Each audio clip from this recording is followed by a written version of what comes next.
Hello, everyone, and good afternoon. Um, we're taking just a few minutes to let everybody into the virtual seminar room. As I believe most of you know, I'm Triandafyllidou. I'm the Canada Excellence Researcher in Migration at Ryerson, and I'm very pleased to start again our webinar series for the new year, 2021. We have high hopes for this year. They will be very different from 2020. And hopefully it will bring back to us some normality and take away the pandemic. But of course, speaking today from Toronto, Ontario, seems like wishful thinking as we have just entered the new, more restrictive, set of conditions here. I don't like to say lockdown. We're not locked up and we're still not under a curfew like many countries have been in many cities, but it is a difficult situation. So let me take this opportunity to wish everyone a happy and healthy new year with lots of creativity and productivity and lots of mental and physical health despite this challenge. I think actually, I want to believe this challenge of the pandemic is also bringing more sensitivity and more awareness to all of us, about all of the people who are vulnerable, both within our society and elsewhere, because particularly those of us who have been in the past in the luxurious position of feeling quite secure in their situation. I think this pandemic helps us, make more sense of vulnerability and uncertainty in our lives. So without further ado, I want to first start by thanking Andrew Griffith, who is the mastermind behind this seminar. I mean, as you can all imagine, when Minister Mendicino made his announcement about the increased immigration rates, well, we were all paying attention and we all had views about it, and Andrew connected with us and, we discussed a bit over email and we thought, okay, how about, getting together to discuss this at the webinar. We feel that this is really an important issue and we could both see, both pros and cons in this decision. And I'm sure you all share some of our worries as well as some of our positive thinking. I'm very delighted to have three distinguished speakers with us today. First, Armine Yalnizyan, an Atkinson Fellow from the Atkinson Foundation, Iain Reeve, who is Associate Director for Immigration at the Conference Board of Canada, and Christopher Worswick, who is a full professor at Carleton University. And all of them are experts in immigration policy and know inside out the Canadian past, present, and probably future of immigration policy and the impact, of economic downturns on employment, particularly on migrants' insertion in the labor markets, both of newcomers and settled migrants. And they have all accepted, they took up the challenge of, making sense of this announcement of the government and try to think about our joint future. So I'd like to invite in this order, Chris first, Iain then, and Armine third, to give us a short introduction and give us their main arguments with regard to this increased immigration targets in the current situation. While Andrew will have the benefit of being their discussant. And after this, we will open the floor for questions. So please feel free to write your comments and questions in the chat room. And I will be keeping an eye and then asking them to our speakers. And thank you. So Chris, the floor is yours. Okay, thanks, Anna. It's very nice to participate in this event. I think it's very timely and important from a public policy perspective.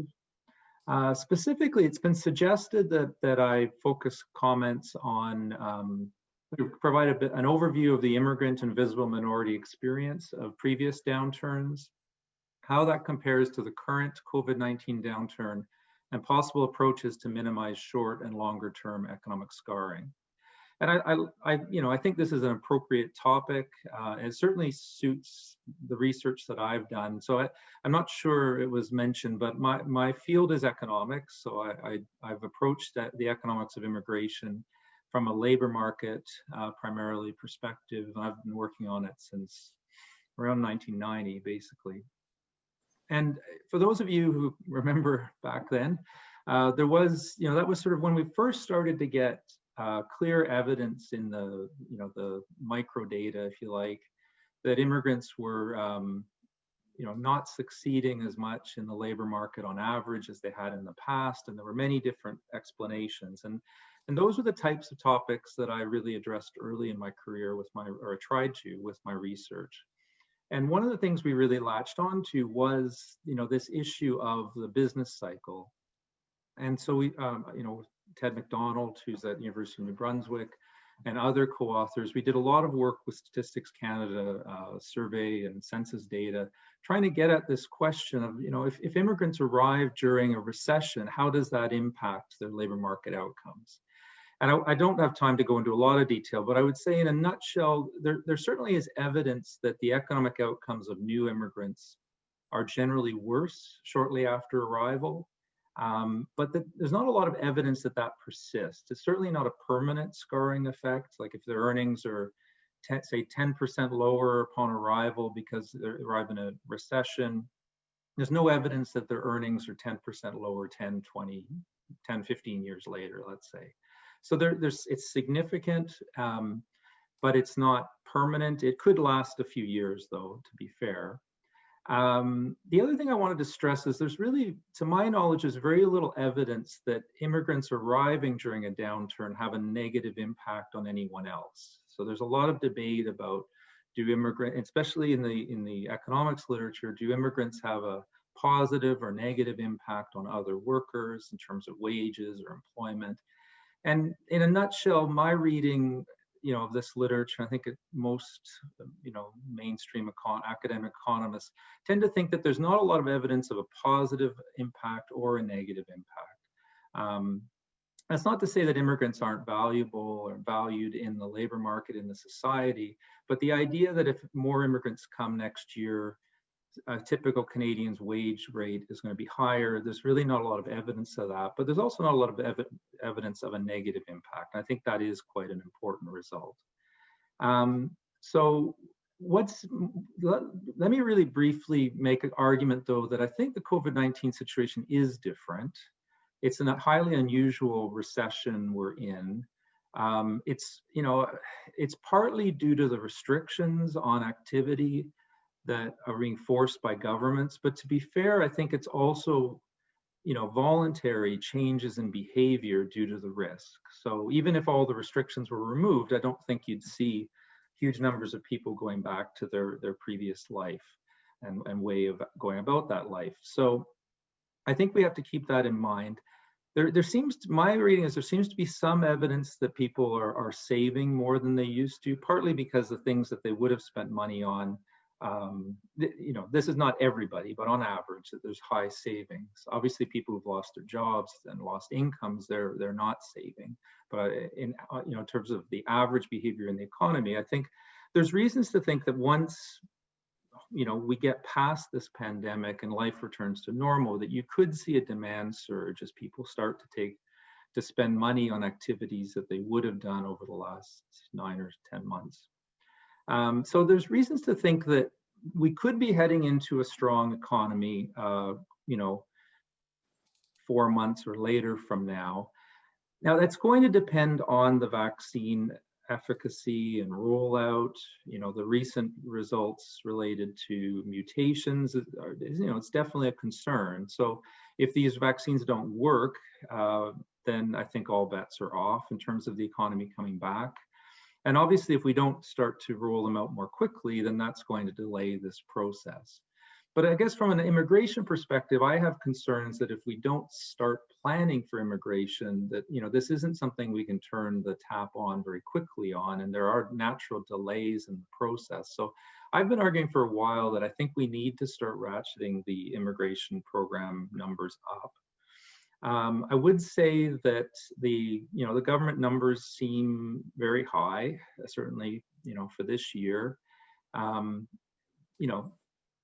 There's debate. It's debatable whether that's a problem or not, but I would argue that the mindset has to shift towards implementing expanded immigration. I can get into the details why more during the Q&A if people are interested, but I think it's important that we do it in a sensible way.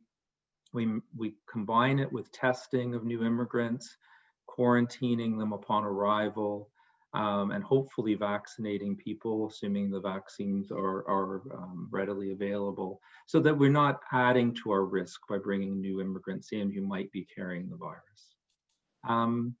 I think that's probably a good time to pause. Is that okay, Anna, or would you? I've lost track of time, so. No, I think that's fine. That's exactly the kind of introductory comments that we were looking for. Thank you very much, Chris. So I see you see the glass half full, and of course, yeah, there was a reminder that we need the vaccines quickly. So I'll turn now to Iain and have his view. Thanks so much. Thanks to Anna and to Andrew for organizing, to Ryerson CERC for the invitation, both to talk about an important issue and to wear a suit jacket for probably the first time in about 3 or 4 months. That's pretty exciting for me on top of everything else. So I'm going to make some, try and kind of push through 4 main ideas. I was asked to sort of look a little bit at a sector analysis of how COVID has impacted the economy and it's how that intersects with its impacts on immigrants. And then I'm going to talk about how we might want to watch this space, what types of policy reactions might be necessary. So I'm going to throw one kind of big ugly chart at everybody. So I'll explain this. So the bottom, Iain, sorry to interrupt you here. We just have, we're seeing your display here. If you just wanted to switch the view, we're seeing the next slide. Okay, where is that? So if you go to display settings, it should just switch the swap presenter view and slideshow view. There it is, thanks. There we are, perfect. Thank you very much. Haven't done this on Zoom in a while. Thank you. So the bottom axis there is showing the average GDP change of different industries over the first 2 quarters of this fiscal year. So basically everything to the left of this average is an industry that has been more adversely impacted by COVID shutdown than others. And then our up-down axis is the percentage of immigrants that work in a given industry.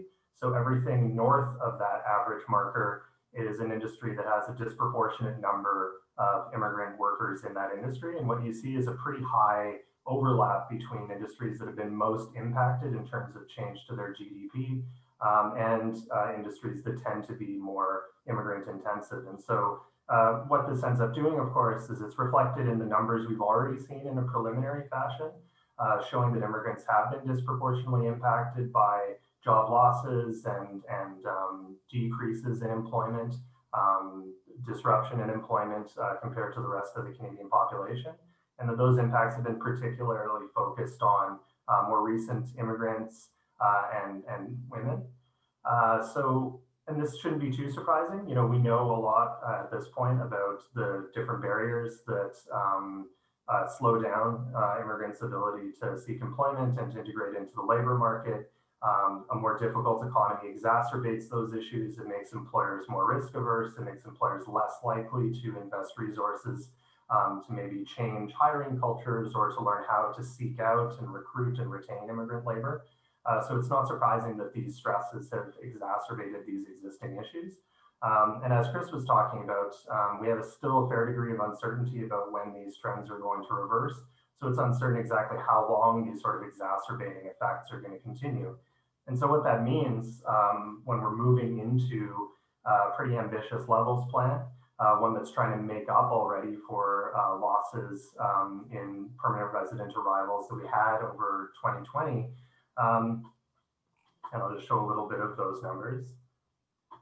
So we have the previous government levels plan and then the new government levels plan, and you see that essentially the government's increased levels by 50,000 per year to try to make up for the loss that we're predicting to have in 2020. And what the government's pretty clearly signaled is that they still see the importance of significant immigrant intake to the long-term economic growth and the long-term economic prospects of Canada. We really need immigrants to replace retiring workers, to ensure that the ratio of retired to working people remains strong, to provide talent for growing industries. These are all very important things. The government signal that they're maintaining support for those things, but given the circumstances that we're facing, that we just talked about in terms of the exacerbation of existing barriers for newcomers entering the economy, we think that it warrants a little bit of extra attention for this group that's going to arrive during and just after the pandemic. And so, Chris touched on this a little bit already, but there is a concern about scarring effects. And I concur with Chris that over the long term, especially highly skilled immigrants tend to overcome any initial scarring effects from unemployment or underemployment. But those effects can still have a pretty big impact on the sort of short to medium term prospects. And a number that I'm always watching and very concerned about is the number of years from landing before an immigrant starts to earn at a level that's commensurate with their skills and education. And I worry that the circumstances that we're facing now, the addition of additional scarring effects could see us stretch that at the same time that a lot of programs through IRCC and in the settlement sector are trying to reduce that problem. So what I see is a three-pronged response. And again, we're going to have to wait a little while longer and sort of see when we're starting to come into a recovery period, what that recovery looks like, how quickly our different industries bounce back. But first and foremost, I think that immigration programs should make a greater effort, even temporarily, to align a little bit more to push newcomers towards employment certainty. So there's existing programs that try to connect people directly with jobs. There's regionalization programs that are trying to encourage newcomers to consider settling in other places outside of our major cities where there actually may be better, even short to medium term economic opportunities for those newcomers. I think we need to double down on those efforts. And we've actually already seen some signs of that with permanent resident arrivals that have come in 2020. There's been a real focus on people already in Canada, people who already have some Canadian work experience. I think continuing down that road will be able to help mitigate some of the potential concerns. Secondly, I think it's kind of a given that settlement funding should increase in step with the growth in intake. We shouldn't let the numbers get away from the amount of funding that's available to organizations to provide settlement services. But I think employment services in particular are going to warrant additional attention, both in terms of just financial support, but also in terms of innovation and getting to understand that this could be a very, as I showed at the start, disproportionate sector impact. We might need to push more supports to immigrants that are entering particularly affected sectors where there maybe isn't as much of a sector focus in employment services as it stands. And thirdly, I believe pretty strongly that we just need to take this as an opportunity to observe people arriving during COVID sort of as a cohort, a unique set of immigrants that have slightly different characteristics than previous waves of immigration and those that will come after, as well as people that are facing a unique set of circumstances. I think this is important both so that we can understand how this group is faring, given their unique characteristics, given the challenges they're facing. But I also think it could teach us an awful lot about economic settlement generally. This is actually where a lot of our work at the Conference Board is going to be focusing throughout the next several years. We're going to be doing a deep focus on what we're sort of calling the COVID cohort and to sort of track their economic performance, the reactions, and then to see whether or not the government kind of got this balance right in terms of keeping levels very high at the same time that we were going through this difficult economic time. And that's it for me. Thank you, Iain. I like both the substance and the form of your comments. Very, I mean, beautiful slides. And with your permission and with everybody's permission, yeah, we will circulate materials afterwards. So I think still the glass is half full with some, some ifs and buts. I'll turn the floor now to Armine, who I think is going to give a little bit more of, the darker side. Thank you, Anna. I'm not sure I'm going to give the darker side. I'm going to give a different sightline to our conversation. Both of your speakers and certainly most of your audience are going to be people that deal mostly in immigration policy. I deal mostly in labor market policy. And I have come across the issue of immigration as I've worked on the file called The Future of Work, for most people, in the future of workers for the Atkinson, since about 2016, after a decade of working on inequality in the labor market. And Claire, I wonder if you could post the one slide I have for everybody to see. Absolutely, one moment. And what I'm going to raise to you is that when we talk about immigration, we don't actually talk about who it is that's doing the work in Canada. So this is a chart that shows that for every permanent resident that is allowed into the country, 2.5 temporary residents are allowed into the country. There's a whole bunch of people that are permanent residents that don't do the work. They're resettled refugees, they're family members, reunited family members, and they are spouses of the people that are the principal applicants within the economic immigrant class.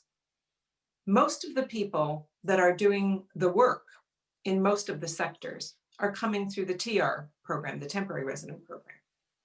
And so you can see we brought in 1.2 million people before COVID hit, and that only 28% of them were allowed to stay permanently. About a third of those who are allowed to stay permanently do come from the temporary resident category. And that's one of the highest levels we've seen in a long time. But most temporary residents that come through don't stay. And some of them don't even have a pathway to staying.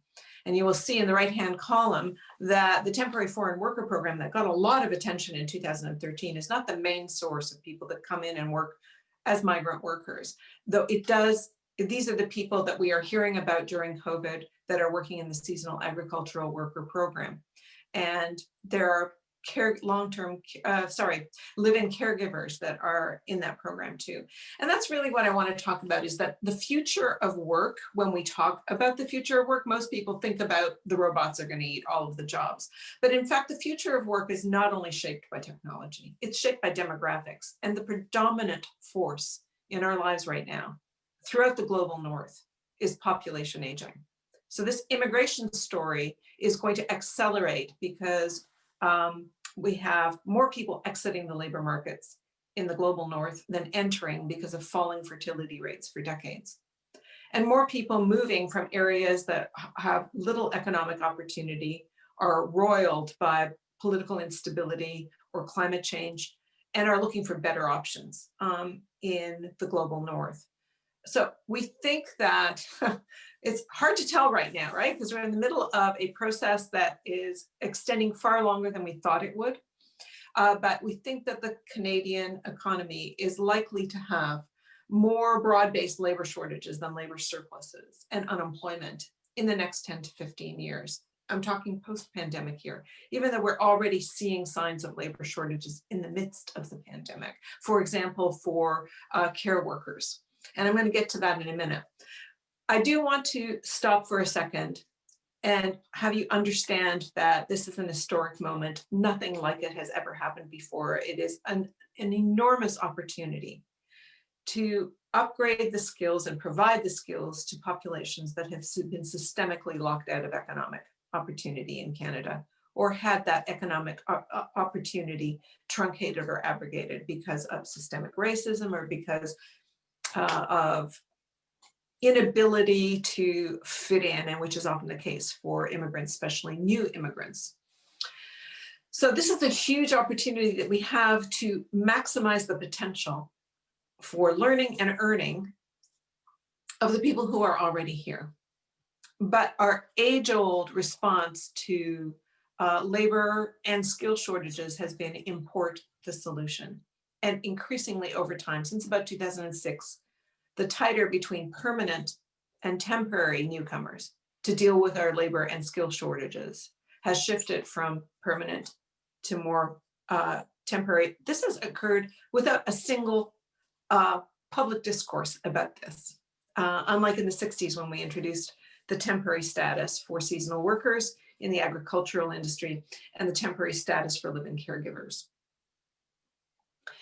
So this trend towards more reliance on migrant workers with restricted pathways to permanence has occurred as a de facto shift in public policy that is essentially a business-driven agenda for immigration. I'm not sure that's what we want. I'm not sure that's how we build the country of the future, but we're not talking about it. So that's why I want just this one slide in front of your face so that you can stop and think about what we mean when we're talking about immigration. Yes, we're going to need more than just skills development. We will need more newcomers, but what doorway will they walk through? Will they walk through the permanent you're permanently a resident of Canada, or you're a temporary resident, or are we going to do a kind of two-tiered, two-speed? You can come in temporarily. If we like you, you can stay. And who decides who stays? So just to wrap up, because we have an aging population and a shrinking working age cohort that is going to require lots of supports, because they are going to be lifting up the people who are too old, too young, and too sick to work. And this is going to be the biggest dependency ratio we've seen for half a century. But back then, when the baby boom happened, it lasted for just a few years, at the end of the 50s and the early 60s. And now we are looking at decades of more exits from the labor market than entries to the labor market amongst Canada's native born. So caring has become, as we have seen during COVID, the essential part of the essential economy. We can't get on with our work unless we're caring for the people too old, too young, and too sick to work. And the caring economy is primarily dominated by women. And more of the people that are coming in to do this heavy lifting are coming in through the temporary resident door. That's in childcare and in personal service workers, and even in some forms of care in hospitals. So the trend towards permanent temporariness is a serious phenomenon we need to be discussing. And the shift from immigration to migrant workers has an important gendered dimension that is going to shape the macro economy and the quality of everybody's lives. And that's what I'd like us to think about in the coming years. Thank you, Armine. So, but you said that this is actually, you said this is a unique opportunity that we have. So I take it you are also hopeful. But before sharing my own questions and comments, I have a few. I'll turn the floor to Andrew, who is our discussant.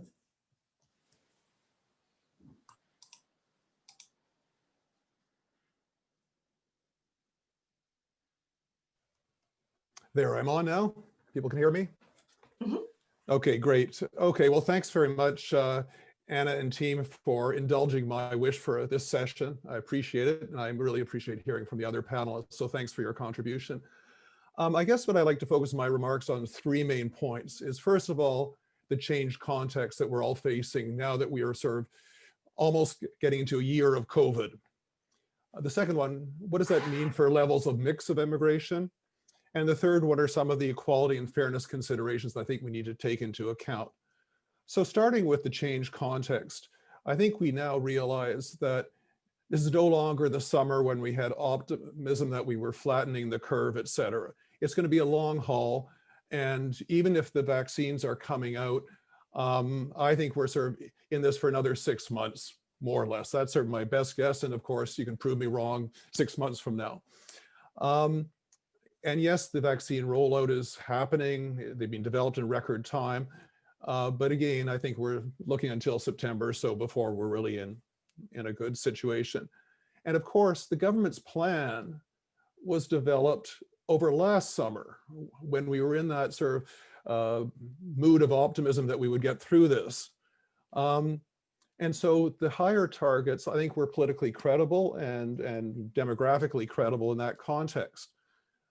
But, and you know, we also had, we've had a lot of people doing the express entry ITAs, but of course, will they arrive when the travel restrictions are going to be in place for a while? And yes, we could do some measures to sort of, you know, make it more possible in terms of quarantine facilities, vaccination, everything like that. But I think, again, the travel restrictions, as well as sort of the ability to get on a plane, are probably going to be, again, they're going to take some time before that allows people to actually come. And I've been looking at some of the data along with Dan Hebert and Howard Ramos in terms of just what the numbers are showing for the April-October period compared to the previous year. And so PR applications and admissions are down by over 60%. Temporary workers are down by 27%, but except for agricultural workers, who's largely flat. And the study permit applications are down by about 74%, admissions down by 34%. So the question, so it shows just what a magnitude if we want to catch up to the previous level. Looking at levels and mix, I really don't think that the target levels are realistic for this year, for the reasons I've said, and I'm not even convinced that they're realistic for next year. I just think that we just have to face the facts that it's going to be a longer haul out of this mess than expected. And I also question whether it's actually advisable to cite these aspirational targets, to use Chris's term, given that in the past, the government has always met its immigration targets. You know, they put out the targets, they meet them year after year consistently. And so if you keep on maintaining an aspirational target, but fail to meet it, that sort of undermines some of the credibility of the planning process. In terms of Iain's points, in terms of adjusting selection and settlement to improve economic outcomes, absolutely. You know, one of the things that's really been interesting in COVID is suddenly this discussion is focused from the high tech, the highly educated immigrants to the essential workers who tend to be less educated, more service occupations, lower skilled in many ways. And so it almost begs the question, do we have to revisit the extent of our preference for the higher skilled immigrants compared to the lower skilled? Do we have the balance right? Should we shift the mix more towards refugees and family class, given that those groups tend to be more in the service, lower skilled service occupations? And on settlement services, IRC helpfully did a evaluation a couple of years ago, and it was really sort of the labor market program and services. They needed to do more on that, a newcomers employment strategy, and some pilot employment specific language training. I'm not sure exactly what has been done since then, but one of the things that I found interesting in the evaluation is that the immigrants who have the higher levels of human capital derive greater benefits than the ones who have lower skilled. So are we actually focusing on the right people in our settlement services? And John, I see you're on the line there. You did a nice piece on settlement agencies and can they survive the pandemic? And I think just, you know, they're facing the challenges in terms of how do we adjust to a virtual environment? How do we adjust to a downturn and the like? But again, I think we need to look at the focus is, you know, should the focus be on the higher skilled immigrants, or should there be a greater attention paid on the lower skilled who may have greater integration challenges? And of course, it's not an either or, but do we have the balance right? In terms of equality and fairness considerations, again, I think as Chris mentioned, we know what the shorter term impact is on immigrants who arrive during recessions, and there's some debate about the extent that that carries on to longer term, and Iain made a fairly good illustration of those. A case where I come is that I can understand the longer term requirements or arguments for, you know, ramping things up, but in the shorter term, I really question whether it's fair to encourage immigrants to come here when we know from previous recessions that they're going to suffer here, you know, for a few years at least. It doesn't mean stopping immigration, but it just means that maybe the ambitious targets are just too ambitious for the context. I've always liked Armine's work in terms of the caring economy, both in terms of sort of an relatively neglected sector, but also because of the demographics of people who work in that, sort of higher numbers of immigrants, more visible minorities, less skilled, gender, et cetera, like that. And of course, this is a group of people that, or a sector that probably is more immune to being threatened by automation. You know, there's a lot of scope for automation in many areas, and a lot of that is happening and will continue to happen. But, you know, you're not going to have caregivers or the person who serves you a latte replaced by a robot anytime soon, or for that matter, even in transportation. You know, self-driving vehicles are a number of years away. From an immigration perspective, again, I come back to sort of, you know, it's the economic class, the secondary applicants, the family and refugee classes that will provide many of these workers. And so those are the ones that I think we need to pay special attention to, because the higher skilled ones will face fewer challenges, I suspect. The other issue that a number of people have raised is sort of, you know, what about pathways to permanent residency? And I mean, Armine's slide showing, you know, basically 3/4 entered the temporary gateway and 1/4 the permanent one. And when you break down the temporary foreign workers, and you look at the data, you know, some temporary workers have fairly reasonable pathways to permanent residency, the postgraduate work program, international mobility program. But the temporary foreign workers program, that's really where the problem in terms of not really very straightforward pathways to become a permanent resident, and the data shows a relatively small percentage becoming that. And of course, a lot of the focus, understandably so, has been on agricultural workers, given their living conditions and their exposure to COVID. But you know, we haven't really sort of done enough looking at sort of the breakdown of agricultural workers, because if there probably always will be a need for seasonal agricultural workers because of the Canadian climate. But there are also agricultural workers who work in fish processing or meatpacking plants, and those ones arguably are year-round, and so therefore they should have a clearer pathway to permanent residency. The other suggestion or a possibility is, and it was controversial and it's largely being changed, but live-in caregivers had that sort of 2-year period with all the risks that entailed, but then they had a pretty clear pathway to permanent residency. And maybe we should really look at sort of any temporary worker who is here working full-time for 2 years should have such a clear pathway.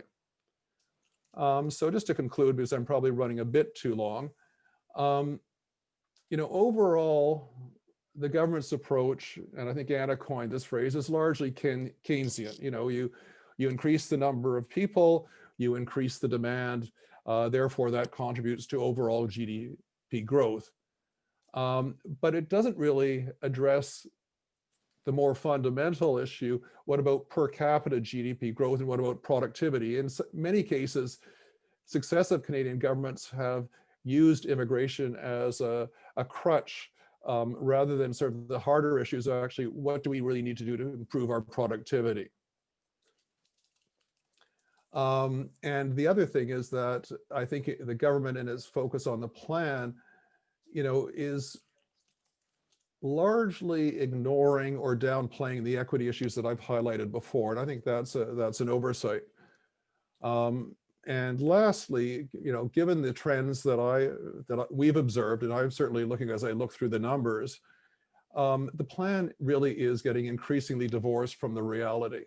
And I always think it's a risk in terms of the credibility of the immigration program and the credibility of immigration for most Canadians when we see that kind of disconnect. And I haven't really seen any evidence yet that the minister has started to prepare the ground for saying, well, sorry, folks, we can't do it this year. Here's the reason why. So with that, I'll leave it over to the discussion. Thank you. Thank you, Andrew. Yeah, thank you for the critical comments and insights. Okay, I have a short intervention by a discussant par excellence, Ratna Omidvar, Senator. Ratna, you do ask your comment, or you feel you're covered. Microphone. Sorry. Thank you, Anna. I have a question. I don't want to pretend to be a discussant, but let me start off by saying thank you, Anna, for organizing this very timely seminar. I would like to request Iain and Armine to please post their slides so that we can look at them. It's I need to reflect back on them and look at them again, and I'm sure others do. My question, though, is around the new possibility, the window of opportunity that has opened up today because of the COVID crisis, and the new realization in Canadians, backed up by public opinion polls, including one I conducted myself, that there should be pathways to permanency for low-skilled workers who are, we know now, essential to our economy. And there are conversations happening in Ottawa. The policy pushback, and this, I would, I need some help here. The policy pushback is that if you give people permanency on arrival, then, or even after 2 years, as Andrew suggested, that they transition to permanency after fulfilling certain criteria, then they will leave the sector. And therefore, the labor market needs, let's say, of agricultural workers or other sectors of the economy will again experience shortages. So that's the one policy pushback. And the second is, of course, the cost to the system of integrating individuals and their families, because they would, if as permanent residents, they have the right to bring their families, and the cost to the system. I need some help on those two policy pushbacks, and I would be so grateful to get them. Thank you, Radna. Thank you very much. Let me, actually, in the interest of time, I'll take a few questions for the speakers. I hope you're fine. We already have, I think, and that partly has been raised, John Carla earlier, who was writing. So particularly to Armine, but I suppose to all. What are your suggestions? Permanent residence to all, pathways for all, a mix. And I think we reflected that. Many thanks to Beba for testifying for the settlement sector, and that is also my own impression. And Joan Athlin from West is also, yeah, I think underlining what Armine and also Andrea and the others have raised, how can I say, the risks for having the more vulnerable people pay the price of in a way, that both the crisis and the recovery. I wanted to also, how can I say, abuse my position as chairperson and ask a provocative question, a bit of a devil's advocate. I think Naomi Alboim has heard me ask these questions before. So what if we kind of, how can I say, get ourselves out of the Canadian tradition? What if we think about two-step migration? I think most of you are against the idea of two-step migration because, and rightly so, Canada has been bringing people, not workers. You bring people, permanent residents, and then they have to find a job in the labor market. There's a whole settlement sector supporting them, and they integrate and they stay. But isn't this a little bit strange? I think there are very few countries in the world, if any, that implement this as a main principle in their immigration policy, so that somebody comes for life today when our lives are so connected, but also so mobile, including of those who don't work on migration. So doesn't it make sense to have more of a two-step approach? Wouldn't this cater better for the different sectors and the different categories? Because I think what we have seen in the past, and we'll probably see even more now after the pandemic, I mean, as we go, as we leave for hopefully the pandemic, is that people come as PRs, but their experience in Canada doesn't stand up to the promise. And this has a lot to do with this so-called Canadian experience and having their skills and professional experience recognized. And it is a significant downwards mobility from what they had in their own countries, because there was a promise there that was not fulfilled.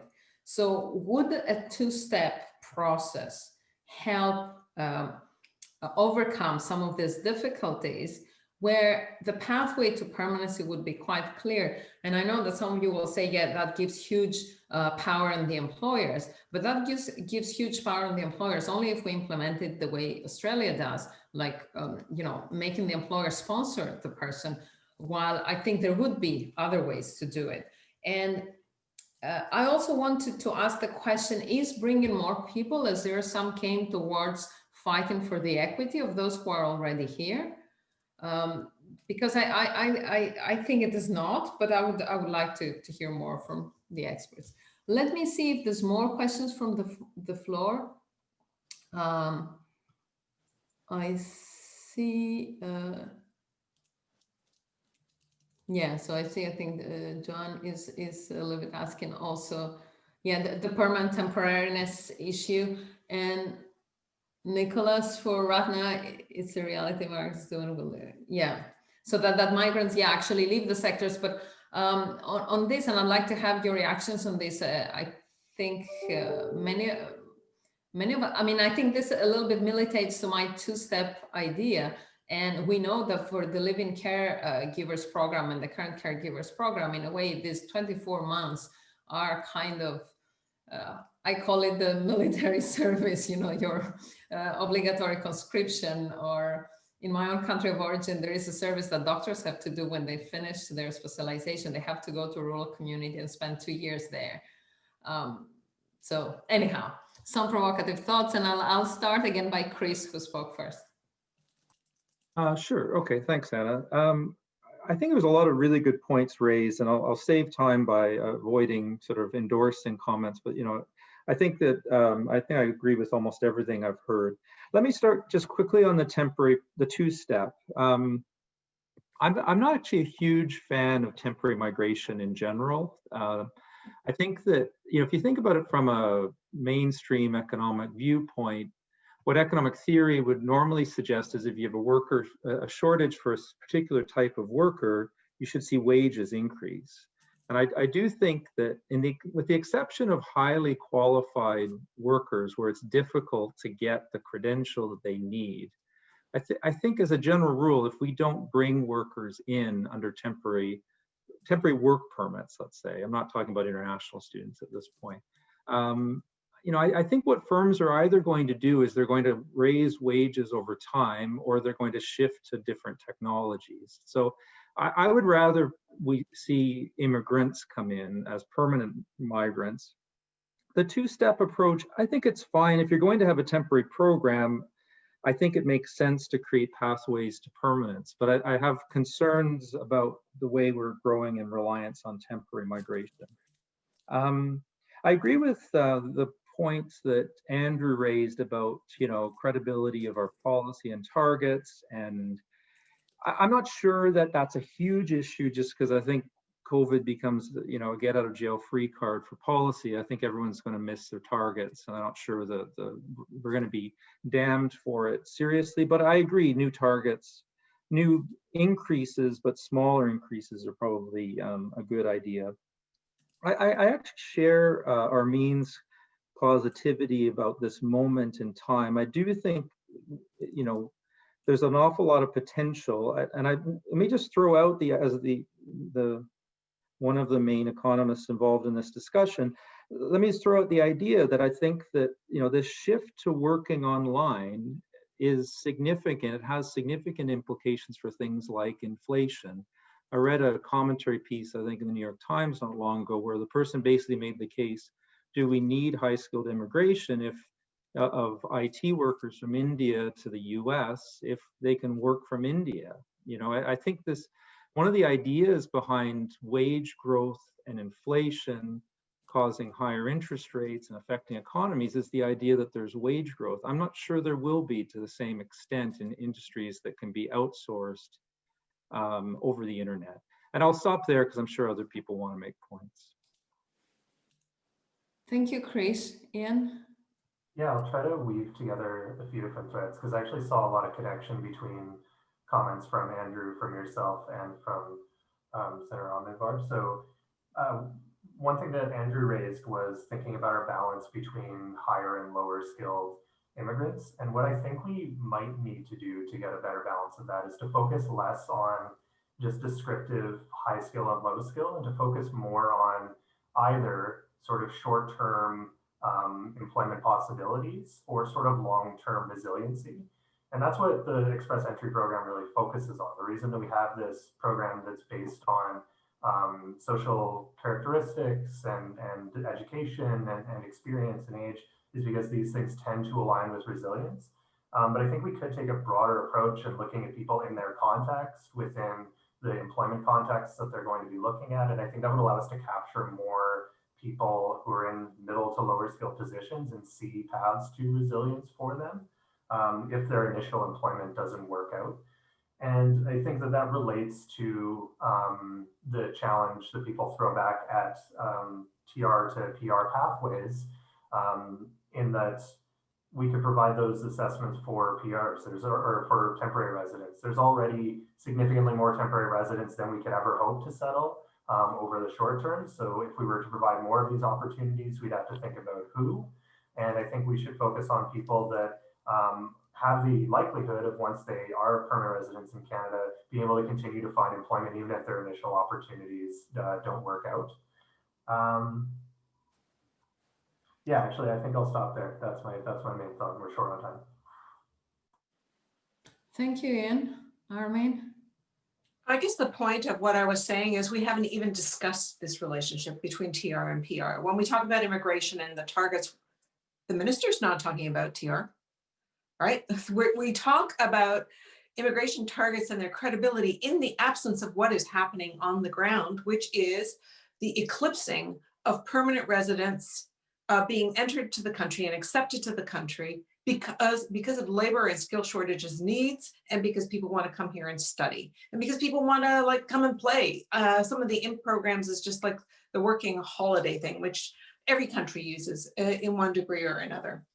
The second part is the question that Senator Ahmedvar raised about, well, what if we give them permanent status? We still have labor shortages if they leave the sector. Yeah, like what are we're good with wage slavery? We need to talk about this. I think we're not going to resolve the answers to the questions that Senator Ahmedvar has in the answer part of a 1-hour session. We actually need a conversation precisely about two-speed settlement, about two-speed residency, about what happens when people are allowed to work wherever they want to work. And do wages go up? Do wages go down? I mean, to Chris's point, I am a little bit, I have done a lot of work on technology and what it means to wages. There are so many different influences that are flattening and putting downward pressure on workers' wages who are not so-called high skill. I want to also challenge the term high and low skill. It's high and low pay. The skill is not necessarily low skill. They just don't get paid a lot. So the difference between high pay and low pay is really the demarcation here. And sorry, I'm jumping around. I'm trying to answer several questions. There was another question that was raised about equity for those who are already there that you raised, Anna. And my question to everybody would be is, do you know when the last amnesty was for people who are undocumented? It was in the 1970s. We had a few very specific ones. We haven't had a generalized amnesty to let people stay here who have been here but are undocumented. So that should be part of the conversation too, is when we talk about pathways to permanence, there are people who are here permanently but have no rights. And we need to do something about that, because that's a real pull on the floor of the labor market. It lowers everybody's rights when a few people, and that number continues to grow, cannot exercise any labor rights. And finally, I will wrap up with the idea that of settlement for TRs versus PRs. I think Iain put it this way.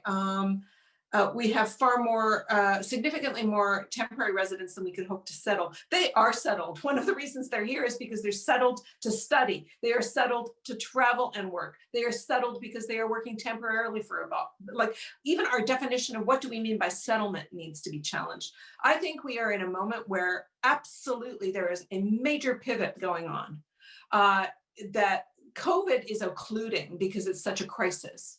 But we are at that pivot point where population aging is forcing us to relook at all of our labor market strategies, both how we upskill and support our own people, how we settle permanent residents, and how we bring in people temporarily, and what is their pathway to permanence, and what do we want it to be? We need a broad public discussion. This is the closest we've come to it.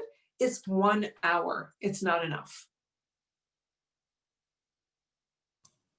Yeah, well, Armine, of course, I will agree that 1 hour is not enough. And we're almost like we're 2 minutes before the hour. But I think that is also a little bit the limitation of staying focused on people's, and all of us staying focused on our screens and being zoomed out. I think that, yeah, there is quite some discussion going on in the chat room that I think echoes some of the comments and observations you all made about I think what I would like to retain is the balance or the trade-off between skills, like higher and lower levels of skill, and different types of migration categories, and the temporary versus the long-term. And I totally agree with you, Armine, that in reality, perhaps we should think of high income and low income rather than high skill and low skill. I think the question remains, and that was asked by many of our in our audience. So, what would be a good solution for the pathways, and whether it is okay for the government to speak only about the permanent residents and not speak about temporary migration. But I think we also know that a lot of the PRs today, and I don't have the data in front of me, but I've read them recently, that a lot of the PRs, a lot of the landed immigrants, physically, they were here before. And again, I'm sorry to play the non-Canadian here, but I'm a recent non-permanent resident. Is that, I don't know if you're, I mean, for me, that the whole concept of being, that the fact that in Canada you're an immigrant only when you're a PR, and the very word of landing, that people are landing, but they're not actually physically landing, they're landing administratively, kind of overlooks truly the temporary migration that has arisen in the last 10 to 15 years.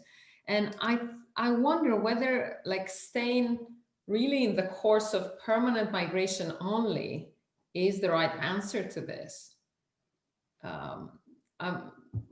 I'm not sure if you have, I would like to take another 5 to 10 minutes if I know some of our audience will have to drop out, but if the speakers have another 5 to 10 minutes, I think I'd like to ask you this question. So how do we find a balance in the near future, and taking into account the pandemic and the fact that we don't know how the recovery will evolve, in finding a balance between temporary and long-term residents in Canada, in addressing both the labor market and the societal and demographic needs of the country, the need to improve, to keep and increase the tax base, and yeah, what I called, as Andrew said, Keynesian politics.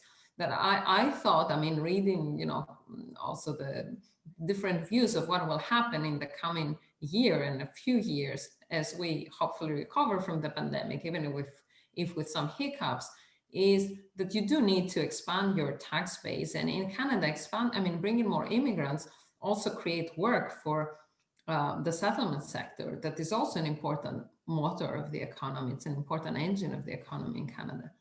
So I'd like to open it to whoever wants to react or answer without the specific order among you, Chris, Armine, Andrew, Iain.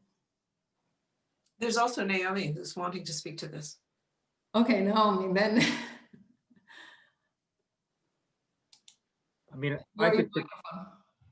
I don't mind. I could quickly comment, or happy to let someone else talk.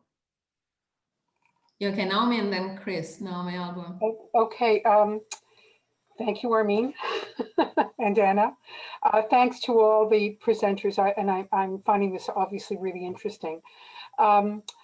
It used to be that temporary workers were selected to Canada to do temporary work, and to do work that had been determined to be of a temporary nature.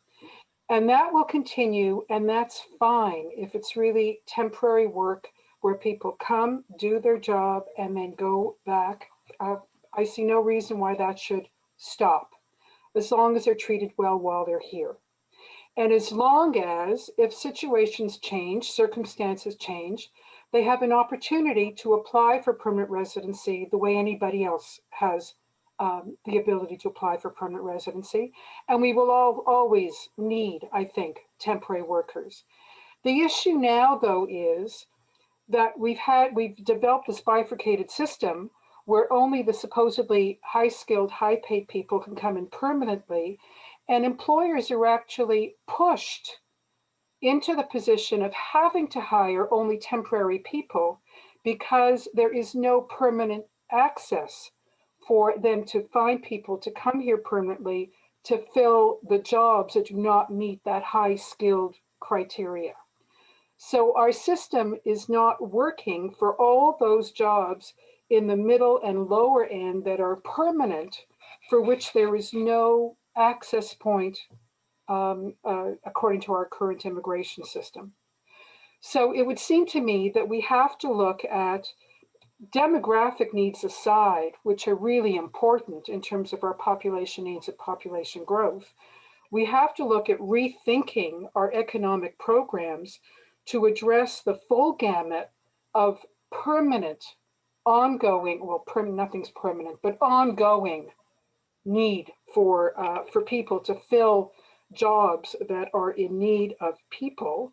And we have to take into consideration that so many of the high-level jobs that we're bringing people in for now, number one, don't have to be done here. They can be done from anywhere. If you can work at home, you can work just as easily in your home in New Delhi as your home in downtown Toronto. So we have to look at those jobs that really need bums in seats and really need people physically to be here in Canada. And those are certainly not just at the high end. And the other issue, which we have not resolved, is that we're bringing in professionals at the high end who are underemployed and unable to use those professional skills to fill the gaps that we need. So why are we bringing them in? Just to underemploy them, frustrate them, and have a cadre of people that are not contributing the way they should be allowed to contribute.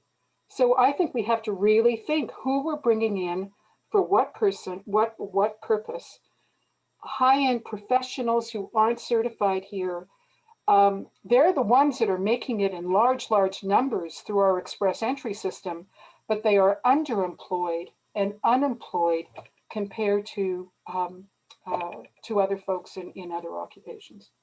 Sorry, I took too long. Thank you, Naomi. Chris?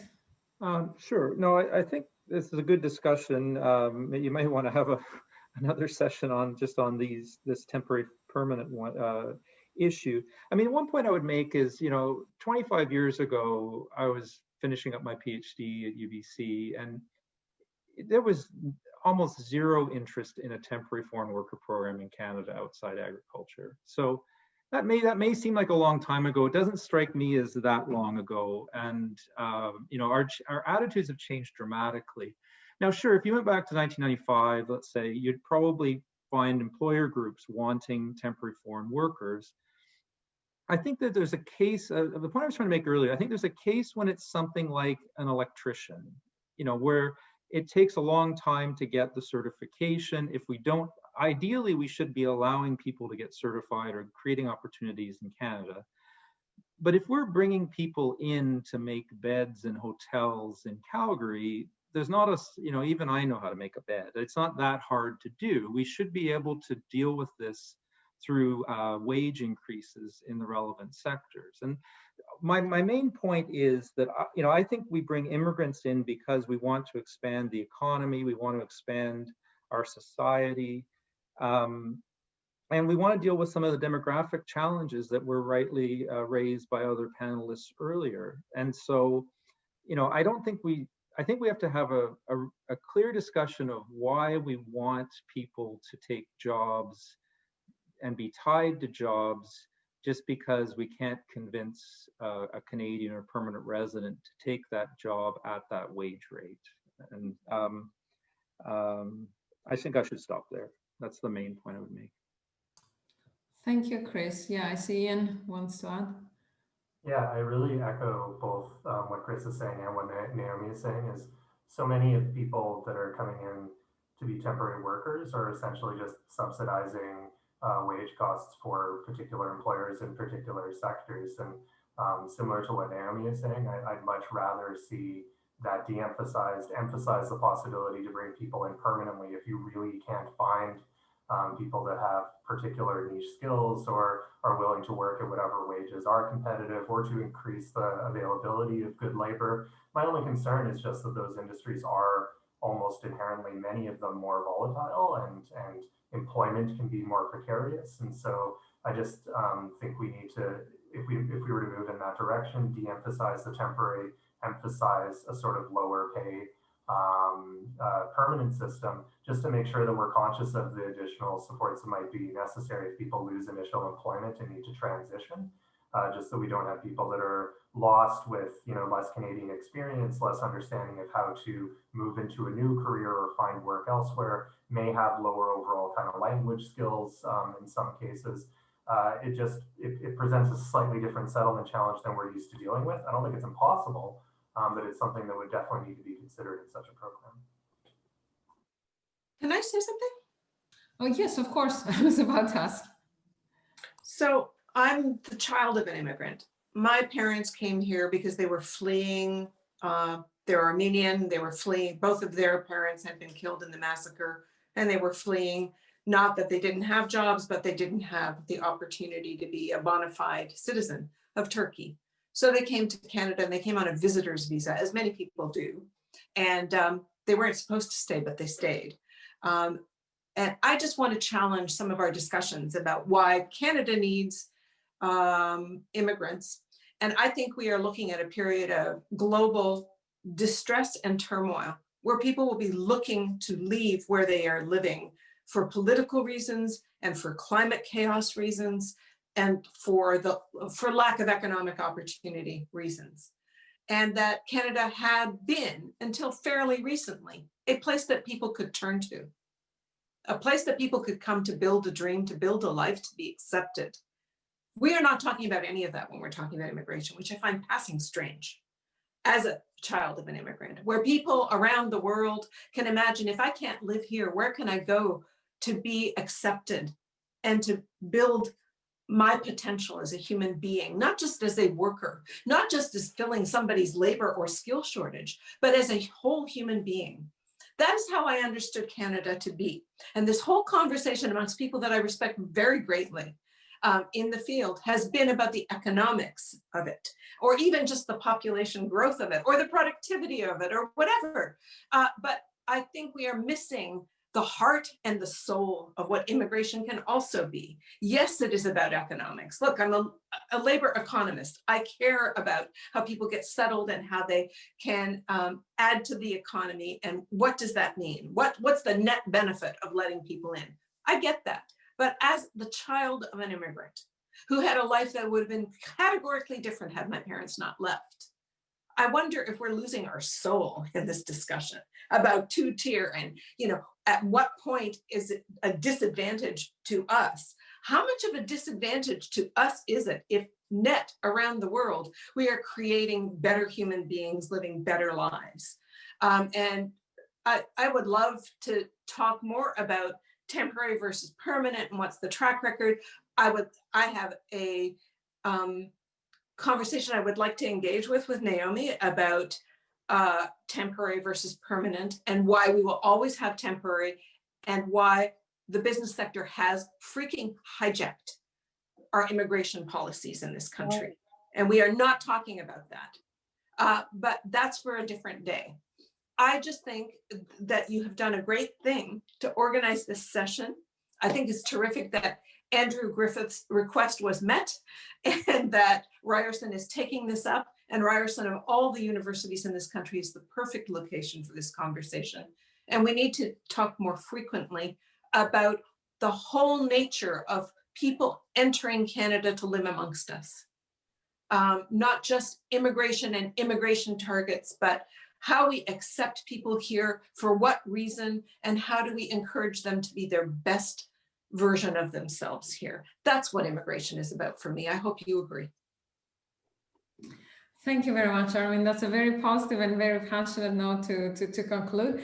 I definitely agree with you, but I wouldn't call your parents immigrants. I would call them asylum seekers. I would call them refugees.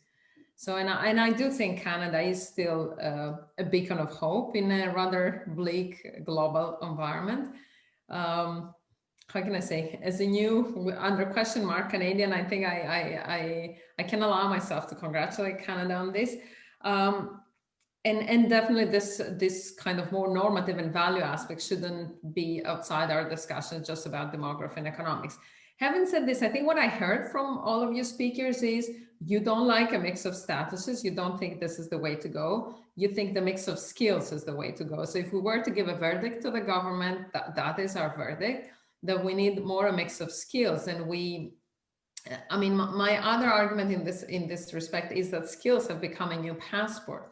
Because truly, a lot of people, and some people use today the expression, are we encouraging immigrants? Is Canada encouraging immigrants? Is the government doing that? And I'm afraid the answer is the immigrants are encouraged by themselves, because there are very good reasons why highly skilled upper middle class people from different countries who have been educated with the costs of those countries are coming to Canada through the points system. And of course, then often, not always, but often happens what Naomi said, that they are underemployed and remain underemployed. Although, of course, I think I heard Chris, and I know, I mean, that there are very interesting studies by Stats Canada, by